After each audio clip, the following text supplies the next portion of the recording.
Bonjour à tous, mes chers élèves, mes chers abonnés. Bienvenue dans cette nouvelle capsule.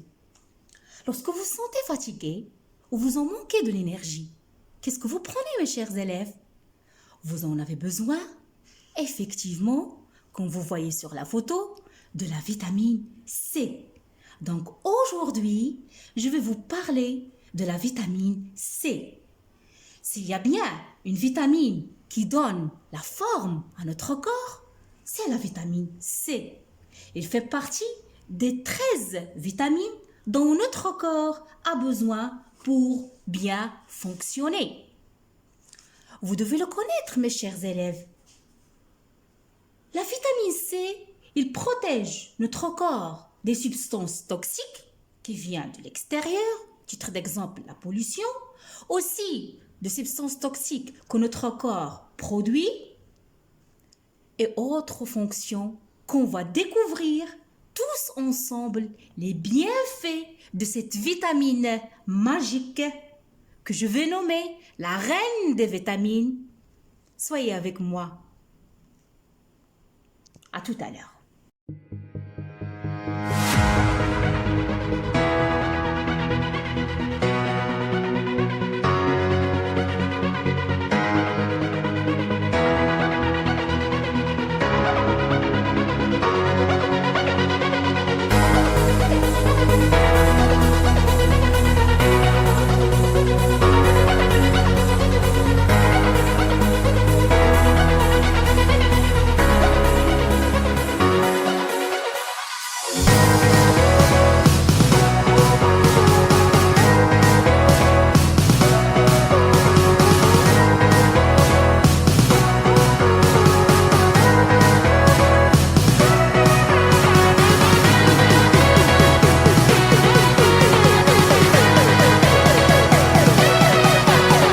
Commençons par une petite description, par une petite définition de cette vitamine magique. Mes chers élèves, la vitamine C, ou bien le nom scientifique qu'on peut l'attribuer, c'est l'acide ascorbique. Il compte parmi les vitamines hydrosolubles. Lorsque je dis le mot, ou bien je prononce le mot hydrosoluble, soluble, ça vous le connaissez, ça veut dire soluble, verbe, hydro, c'est-à-dire l'eau, c'est-à-dire des vitamines solubles dans l'eau.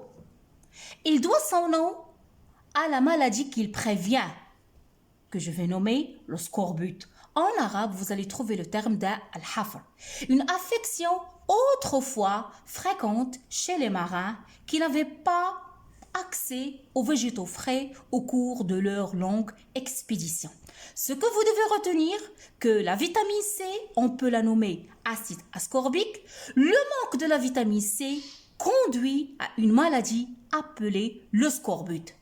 Passons maintenant au rôle dans l'organisme de cette vitamine.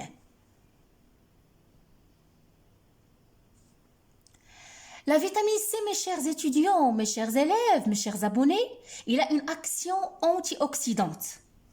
Ça veut dire quoi antioxydant? Ça veut dire qu'il contribue à la prévention des maladies cardiovasculaires, de certains cancers et de certains cataractes. Aussi, il est essentiel aux défenses immunitaires, c'est-à-dire, vous l'entendez surtout dans ces jours-là, surtout pour la prévention de la maladie de coronavirus, et vous demande dans le protocole, prenez de la vitamine C parce que cette vitamine, elle renforce notre système immunitaire. Il est essentiel aux défenses immunitaires, intervenant aussi dans le renouvellement et le fonctionnement de certains globules blancs. Vous connaissez le rôle des globules blancs dans notre système immunitaire. La vitamine C est particulièrement concentrée dont il augmente l'assimilation du fer d'origine végétale. Quelles sont les références nutritionnelles ou bien je peux dire les apports nutritionnels conseillés? Donc pour un nourrisson, il suffit de 50 mg par jour. Pour un enfant de 1 à 3 ans, 60. Pour un enfant de 4 à 6 ans, 75. Pour un enfant de 7 ans à 9 ans, il faut 90 mg par jour. Comme vous voyez, au fur et à mesure qu'on grandisse, l'apport de la vitamine C augmente. Lorsqu'on est adolescent, à partir de 13 ans, à l'âge adulte, il va nous falloir 110 milligrammes par jour. Pour la femme enceinte, elle a besoin de 120. Pour une femme allaitante, elle a besoin de 130. Pour les personnes âgées, 120. Pour les fumeurs, comme vous voyez, ces fumeurs, ils ont besoin d'une très grande quantité allant de 130 à 140 milligrammes par jour. Une question que je vous pose, mes chers étudiants, est-ce que la banane contient la vitamine C? Nous tous, on aime la banane. Bien sûr, comme vous voyez, bien pourvues en vitamines du groupe B, les bananes, notamment la vitamine B6, aussi il contient de la vitamine C. La banane contient également une quantité importante de minéraux, le potassium, le magnésium, le cuivre, le phosphore et le fer qui sont nécessaires pour le maintien de la santé de notre corps. Une autre question qu'on se pose, pourquoi on manque de vitamine C? Mes chers abonnés, un manque de vitamine C, il provoque une baisse d'énergie, de la fatigue. C'est-à-dire, on se sent fatigué, on se sent exténué, on n'a pas d'énergie et aussi des troubles de la concentration. Donc, comment régler le problème? Il suffit d'un jus d'orange pressé et frais le matin et une consommation de légumes accrus au déjeuner, ou bien au dîner, qui sont riches des légumes que je vais vous parler, qui sont riches effectivement en vitamine C. Cela permettra de retrouver la forme et l'énergie dont notre corps a besoin. Et aussi, à ne pas oublier, il est préférable de consulter notre médecin. Pourquoi on est obligé de prendre la vitamine C? Une question qu'on se pose. La vitamine C, mes chers étudiants, il permet la formation du collagène. Qui est le collagène? C'est un élément indispensable à la formation des os, mais également du cartilage, du tissu conjonctif, de la peau. Pourquoi? Autre rôle primordial de la vitamine C, il renforce les défenses immunitaires, c'est-à-dire notre système immunitaire, notre système de défense, et il permet de mieux résister aux infections. Mes chers étudiants, quels sont les symptômes d'une carence en vitamine C? C'est-à-dire, lorsqu'on a une carence, naqs de vitamine C, ou bien une déficience, retenez mes chers étudiants, carence, déficience, ça veut dire manque en vitamine C. Donc, quels sont les symptômes? Chez l'adulte, les symptômes de la carence en vitamine C ne se développent qu'après des semaines ou des mois de carence en vitamine C. Qu'est-ce qu'il ressent? La lassitude, c'est-à-dire la fatigue, la faiblesse, l'irritabilité, la perte de poids, myalgie, arthralgie. Je vais expliquer ces termes scientifiques dans d'autres capsules, Inch'Allah, qui peuvent se présenter de manière précoce. Comment soigner une carence en vitamine C? Il y a une solution. Donc, le traitement.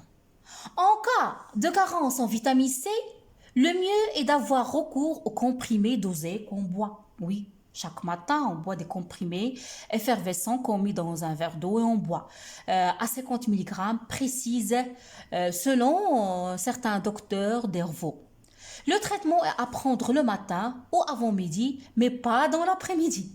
Évitez ça, mes chers étudiants, mes chers abonnés. Si vous voulez de l'énergie, si vous voulez renforcer, si vous voulez augmenter votre pourcentage ou bien la quantité de vitamine C, il faut prendre votre comprimé de vitamine C ou bien votre comprimé. Je vais vous le montrer, de acérola. Il y en a certains comprimés des comprimés qui sont sécables, qui sont croqués, qu'on peut croquer. C'est ça, à titre d'exemple, voilà ça. Ça, c'est un comprimé qui est riche en vitamine C. Il faut le prendre le matin. Je le dis le matin, pas l'après-midi. Autre chose, les sources alimentaires de vitamine C. Plusieurs nutriments qu'on mange, plusieurs légumes, plusieurs fruits qu'on mange quotidiennement, ils sont riches en vitamine C.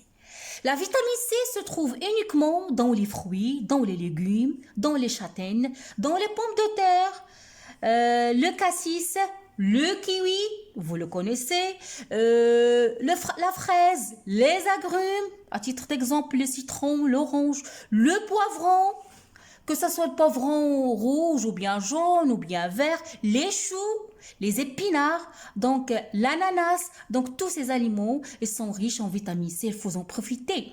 Ils sont particulièrement très riches. À moins d'être enrichis, les jus aussi contiennent toujours un peu moins de vitamine C, ce que les fruits ou légumes dont ils proviennent. Donc, ce que je vous conseille, prenez ça, mes chers étudiants, une orange chaque matin ou bien un jus d'orange. Lorsque vous voulez faire une salade, utilisez poivre rouge ou bien poivron jaune ou bien vert. Mangez des choux, mangez des épinards. Ils contiennent une très grande quantité en vitamine C. Donc voilà certains aliments qui sont riches en vitamine C. Par exemple, le cassis, la teneur elle est de 200 mg. Le persil, poivron rouge aussi, comme vous voyez, contient 162 et les herbes aromatiques, il contient 143 mg. Ma capsule touche à sa fin, mes chers abonnés, mes chers étudiants. J'espère que vous avez bien compris le rôle primordial que joue la reine des vitamines, la vitamine C, que la vitamine C, c'est en manque, ça va provoquer une maladie de scorbut. Je vais vous parler de cette maladie dans les prochaines capsules, Inch'Allah. Et quels sont les aliments qui sont riches en vitamine C, comme vous voyez, quels sont les apports. Si vous en avez encore des questions, vous me les laissez dans la partie commentaires. Avec tout mon amour, abonnez-vous à ma chaîne, laissez-moi des commentaires, je vous adore.